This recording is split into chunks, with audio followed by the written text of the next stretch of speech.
ठाण्याच्या राजकीय, सामाजिक आणि सांस्कृतिक घडामोडींचं वर्तमान चित्र दाखवणाऱ्या ठाणे वर्तमानमध्ये मी नितीन बोरसे आपलं पुन्हा एकदा हार्दिक स्वागत करतो। सादर करीत आहोत आजच्या ठळक बातम्या। अरुंद रस्ते, मेट्रोची कामं अशा विविध कारणांमुळे कोंडीत अडकणाऱ्या ठाणेकरांची वाट दारूच्या बाटल्यांनी अडवली। घोडबंदरहून ठाण्याच्या दिशेने दारूच्या रिकाम्या बाटल्या वाहून नेणारा ट्रक एका बेस्ट गाडीवर आदळला। या अपघातामध्ये ट्रक उलटून सर्वत्र रिकाम्या बाटल्यांच्या खोक्यांचा खच पडला। त्यामुळे अपघातग्रस्त वाहनं आणि दारूच्या बाटल्यांचा खच रस्त्यावरून काढण्याची वेळ पोलीस आणि बचाव पथकावर आली। या अपघातामुळे गायमुख घाट ते चेना ब्रिजपर्यंत दोन्ही मार्गांवर वाहतूक कोंडी झाली। या वाहतूक कोंडीमुळे आज ठाणेकर नागरिकांचे अतोनात हाल झाल्याचं चित्र बघायला मिळालं।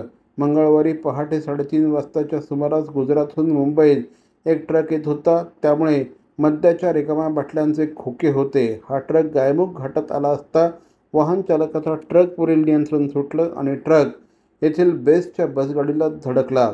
त्यानंतर बस गाडीमधील सर्व रिकाम्या बाटल्यांचे खोके रस्त्यावर सांडले। घटनेची माहिती कासारवडवली वाहतूक पोलीस, महापालिकेचे अग्निशमन दल आणि आपत्ती व्यवस्थापन विभागाला मिळाल्यानंतर पथकं घटनास्थळी रवाना झाली। ठाणे शहरातील काळे बंधूंचा आंबा म्हणजे ठाणेकर नागरिकांची आंब्याला दिलेली पहिली पसंती आहे असं म्हटल्यास चुकीचं ठरणार नाही। यंदाच्या वर्षी देखील काळे बंधू यांनी देवगडचा हापूस ठाणेकरांच्या भेटीला आणला आहे। यंदा देखील दरवर्षीप्रमाणे अतिशय उत्तम चव ही ग्राहकांना मिळावी या दृष्टिकोनातून काळेबंधूंचा प्रयत्न असल्याचं श्री अवधूत काळे यांनी सांगितलं। काळेबंधूंचा आंबा म्हणजे अतिशय चवदार आंबा हे समीकरण झालं आहे। गेल्या साधारणपणे 30-35 वर्षांपासून न चुकता आमच्याकडे आमचे ग्राहक आंब्यासाठी येतात अशी माहिती देखील या निमित्ताने श्री अवधूत काळे यांनी दिली।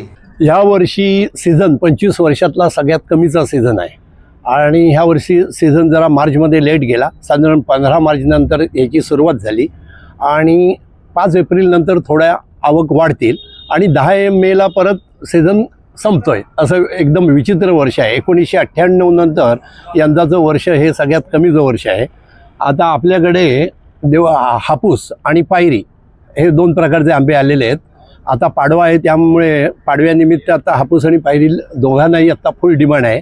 पण ग्राहकांना जेवढा आंबा पाहिजे तेवढा आत्ता आम्हाला देताच येत नाही, कारण गावाला थंडी पडत असल्यामुळे बागेतून जेवढा आंबा तयार व्हायला पाहिजे तेवढा होत नाही आणि बाजारात वगैरे सगळीकडे कोवळे आंबे काढले जातात।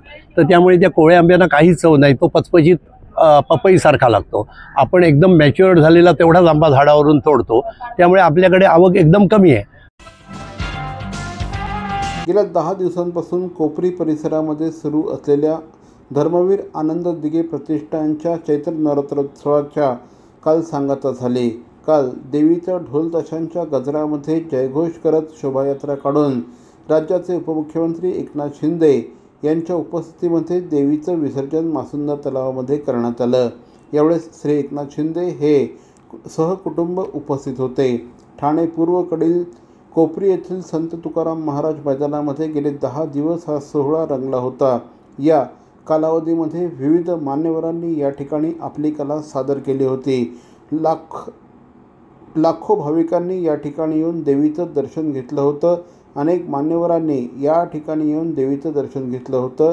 काल ढोल ताशांच्या गजरात विविध कलाकृती सादर करत अंबे मातेचा जयघोष करत देवीची मिरवणूक काढण्यात आली आणि मासुंदा तलावामध्ये उपमुख्यमंत्री श्री एकनाथ शिंदे यांच्या उपस्थितीमध्ये देवीला साश्रू नयनांनी निरोप देण्यात आला। रोग निर्मूलनासाठी ठाणे महापालिका करीत असलेल्या प्रयत्नांमुळेच ठाणे महापालिकेचा राज्यात 4था क्रमांक आहे।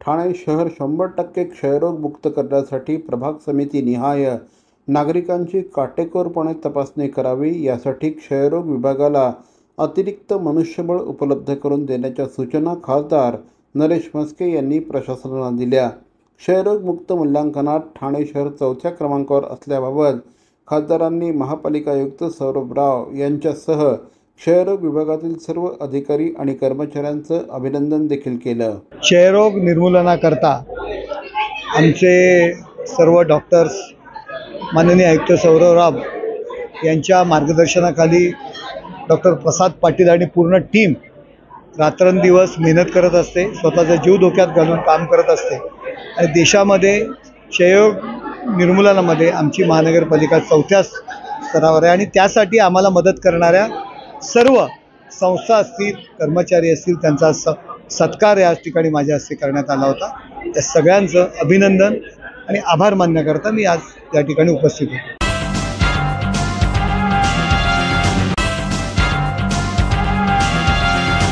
CP Goenka International School, nurturing talent at young age for scholastics, sports and performing arts in global perspective. Proud to have world toppers and country toppers in 10th standard Cambridge examinations. Ranked the best emerging school by the Times of India for personality over percentage. CP Goenka is the intelligent choice. Thane शहरातील भवानी ज्वेलर्सची प्रति gram केवळ 250 रुपयांची घडणावळ सोने, चांदी, हिरे आणि प्लॅटिनमच्या आधुनिक आणि पारंपरिक दागिन्यांचं विश्वासार्ह दालन Bhavani jewellers, ice factory, Talao Pali, station road, Thane आणि कल्याण लाल चौक येथेही भवानी ज्वेलर्स. ठाणे महानगरपालिकेचे मालमत्ता कर म्हणजेच प्रॉपर्टी टॅक्स भरण्याचे आवाहन. सन 2022-23 या आर्थिक वर्षाचे मालमत्ता कराचे म्हणजेच प्रॉपर्टी टॅक्सचे बिल ठाणेकर करदात्यांना महापालिकेमार्फत आर्थिक वर्षाच्या सुरुवातीस म्हणजेच माहे एप्रिल 2022 मध्ये देण्यात आलेले आहे. तथापि अद्यापही काही करदात्यांनी मालमत्ता कर महापालिकेकडे जमा केलेला नाही. सध्या आर्थिक वर्षाचा अंतिम टप्पा सुरू झाला आहे. मालमत्ता कर वसुलीसाठी महापालिकेतर्फे कडक कारवाई हाती घेण्यात आली आहे. या अंतर्गत जंगम मालमत्ता, टीव्ही, फ्रीज, वाहन व इतर जप्त करणे तसेच स्थावर मालमत्ता वॉरंट बजावून जप्त करण्यात येत असून मालमत्तेचा जाहीर विक्रीद्वारे लिलाव करून कराची रक्कम वसूल करण्यात येत आहे. मालमत्तेस पाणी पुरवठा करण्यात येणारे नळ संयोजन खंडित करण्यात येत आहेत. त्याचप्रमाणे थकीत मालमत्ता करावर 2% व्याज आकारले जात असल्याने भरावयाची रक्कम वाढत आहे. आपला मालमत्ता कर propertytax.thanecity.gov.in या लिंकद्वारे तसंच गुगल पे, फोन पे, पेटीएम याद्वारे ऑनलाईन पद्धतीने करण्याची सुविधा उपलब्ध करून दिली आहे. शनिवार, रविवार व सार्वजनिक सुट्टीच्या दिवशी नागरिकांना मालमत्ता कर भरणे सोयीचे व्हावे याकरता महापालिकेचे मालमत्ता कर संलग्न कार्यालय या दिवशी कार्यान्वित ठेवण्यात आलेले आहे. तरी मालमत्ता कर वसुलीची अप्रिय कारवाई टाळण्याच्या दृष्टिकोनातून मालमत्ता कर भरून महापालिकेस सहकार्य करावे. धन्यवाद.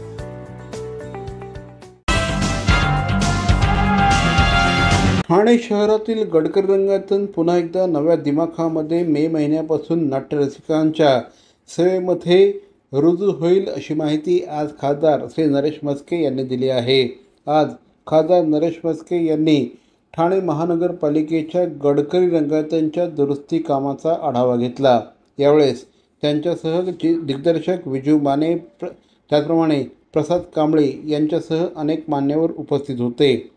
गेल्या साधारणपणे 3 ते 4 महिन्यांपासून गडकरी रंगायतन दुरुस्तीसाठी बंद आहे. त्यामुळे नाट्यरसिकांची मोठ्या प्रमाणामध्ये कुचंबना होत आहे. मात्र तरीही नव्या दिमाखामध्ये जे गडकरी रंगायतन नागरिकांच्या समोर येईल ते अत्यंत दिमाखदार असेल असं नरेश म्हस्के यांनी पत्रकारांशी बोलताना सांगितलं. या ठिकाणी विशेषतः ज्येष्ठ नागरिकांसाठी लिफ्टची सोय करण्यात आली आहे. त्याचप्रमाणे रंगमंचावरील नेपथ्य अधिक खुलून दिसावं या दृष्टिकोनातून विशेष व्यवस्था करण्यात आली आहे. गडकरी रंगायतनची वातानुकूल व्यवस्थेमध्ये देखील आमूलाग्र बदल करण्यात आला आहे. त्यामुळे आता ठाणेकर नागरिकांना अधिक चांगल्या पद्धतीने नाटकांचा आस्वाद घेता येणार आहे. त्याचप्रमाणे या ठिकाणी असलेली ध्वनी व्यवस्था देखील अधिक अत्याधुनिक करण्यात आली आहे. त्यामुळे बाल्कनीमध्ये जे लोक बसतात त्यांना देखील त्याचा फायदा होईल असा विश्वास श्री नरेश म्हस्के यांनी व्यक्त केला आहे. या सगळ्या दुरुस्ती कामांसह नव्या रूपात, नव्या ढंगात आगामी मे महिन्यामध्ये गडकरी रंगायतनची वास्तू पुन्हा एकदा ठाणेकर नाट्यरसिकांच्या आणि ठाणेकर नाट्य कलावंतांच्या सेवेमध्ये रुजू होईल. त्यावेळेस ठाणेकरांना एक आगळा वेगळा एक्सपिरियन्स मिळेल असं यावेळेस नरेश म्हस्के यांनी पत्रकारांशी बोलताना सांगितलं.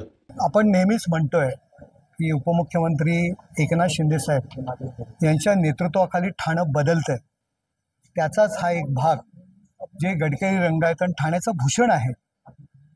सर्व महाराष्ट्र असेल हिंदुस्थानातील रंगकर्मींचं पहिलं प्राधान्य नाटक करण्याकरता ते गडकरी रंगायतन ठाणे आहे आणि त्याचं नूतनीकरण आज होतं आहे. मे महिन्यामध्ये हे नवीन थिएटर या ठिकाणी सुरू होईल. छोट्या छोट्या ज्या काही त्यांच्या अडचणी होत्या, प्रेक्षकांची महत्त्वाची म्हणजे ज्येष्ठ नागरिकांसाठी त्या ठिकाणी जी लिफ्टची व्यवस्था पाहिजे होती ती लिफ्टची व्यवस्था या ठिकाणी आम्ही केले. रंगकर्मींची स्टेजवरचा AC थोडाफार कमी होता, बाल्कनीमध्ये आवाज येत नव्हता, छोटाफार त्याचा व्ह्यू थोडासा वेगळा होता. या सगळ्या गोष्टी जे त्यांचं नेपथ्य असतं, सेट्स असतात, त्यांचा वरती आणण्याकरता लिफ्टची व्यवस्था नव्हती. अशा अनेक गोष्टी, छोट्या मोठ्या गोष्टी या ठिकाणी ज्या आपण दुरुस्ती आपण म्हणतो त्या सर्व छोट्या मोठ्या गोष्टींचा अंतर्भाव करून हे असं नवीन थिएटर मेमध्ये लोकांच्या सेवेसाठी सामोरं येणार आहे. आणि पुन्हा एकदा ठाण्यामध्ये नाट्य चळवळ असेल, साहित्य चळवळ असेल, कला चळवळ असेल, ही पुन्हा उभी राहणार आहे. याकरता आमच्या ठाणे महानगरपालिकेचे सर्व अधिकारी असतील, आमचे कर्मचारी असतील, आमचे आयुक्त असतील, सौरभराव, हे संपूर्णपणे ह्या कामावर लक्ष ठेवून आहेत. उपमुख्यमंत्री एकनाथ शिंदेसाहेबसुद्धा ह्या कामावर लक्ष ठेवून आहेत.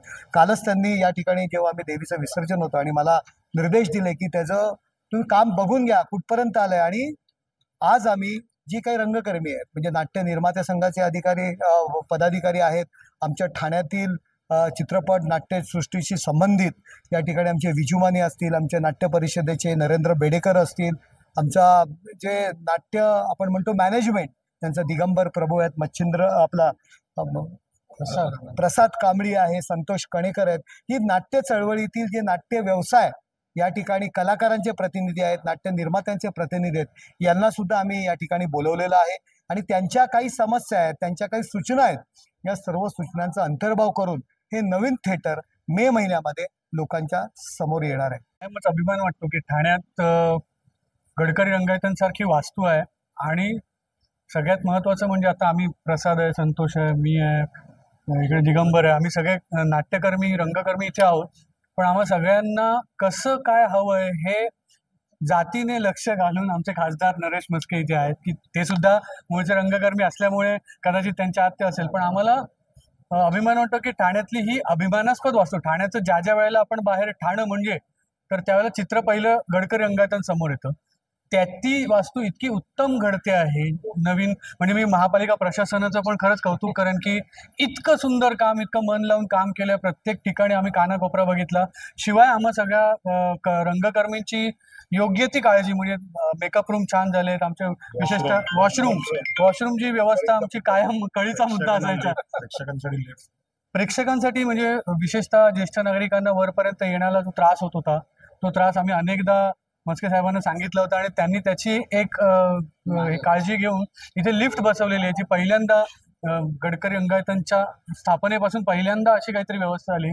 तर प्रेक्षकांना थेट त्यांच्या सीटच्या ठिकाणी जाता येईल अशी लिफ्ट बसवलेली आहे. आणि विशेषतः बॅकस्टेज म्हणजे अनेक थिएटर्समध्ये जो निर्मात्यांना मुख्य प्रॉब्लेम फेस करावा लागतो तो म्हणजे बॅकस्टेजला नेपथ्य वाहून आणण्यासाठी जी मोठी लिफ्ट लागते ती नाही आहे. आणि खरंच कौतुक ठाणे महानगरपालिकेचं, प्रशासनाचं आणि आमच्या सगळ्या नेत्यांचं की त्यांनी ही काळजी आधी घेतली की ते जे आमचे बॅकस्टेजचे रंगकर्मी काम करतात त्यांची जी मेहनत आहे वर स्टेजवर सगळा सेट वाहून आणण्याची ती कमी केली.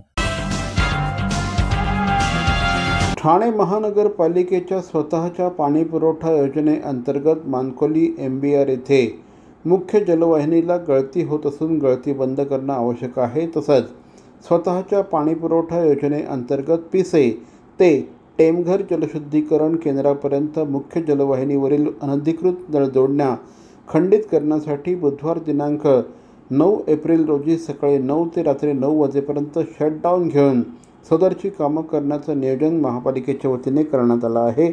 यासाठी महापालिका स्वतःच्या पाणीपुरवठा योजनेचा व स्टेम प्राधिकरणाच्या योजनेचा 12 तासाचा शटडाऊन घेऊन तातडीची कामं हाती घेणार आहे.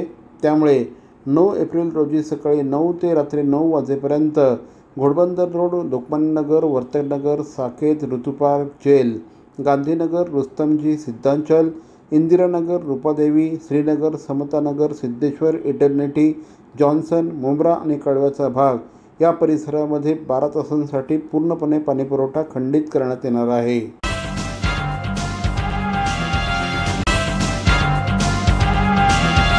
ठाणे शहरातील सचिन मोरे यांच्या देवरत्न मँगोजने ठाणेकर आंबा रसिकांची क्षुधाशांती करण्यासाठी रत्नागिरी आणि देवगड परिसरातील अत्यंत रसाळ आणि मधुर आंबे ठाणेकरांसाठी उपलब्ध करून दिले आहेत.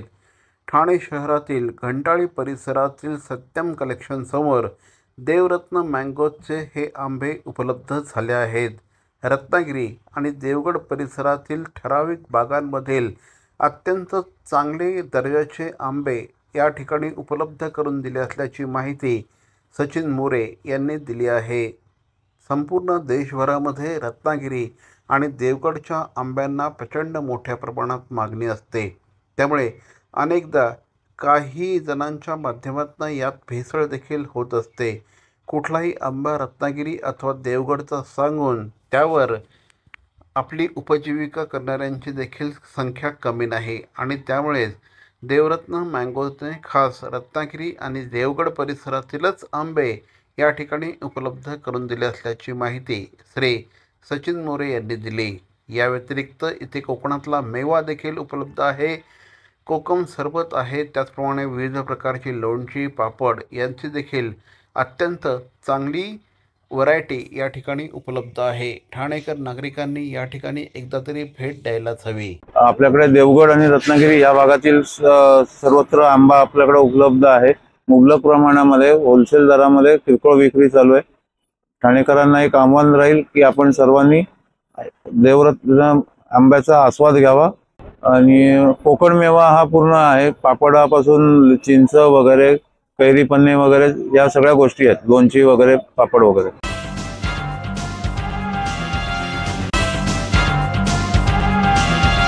तर मंडळी, या होत्या आजच्या ठळक बातम्या. ठाणे वर्तमानमधून आम्ही ठाण्याच्या राजकीय, सामाजिक आणि सांस्कृतिक घडामोडींचं वर्तमान चित्र दाखवायचा प्रयत्न करतोय. अर्थातच आपल्या सहकार्याची गरज आहे, तेव्हा आपल्या समस्या आम्हाला जरूर कळवा. आमचा पत्ता ठाणे वर्तमान, शॉप नंबर 16, खाटन रोड, ठाणे पश्चिम. दूरध्वनी क्रमांक 9820939420. तर मग पुन्हा भेटू उद्या याच वेळी याच ठिकाणी ठाणे वर्तमानमध्ये. तोपर्यंत धन्यवाद. जय हिंद, जय महाराष्ट्र.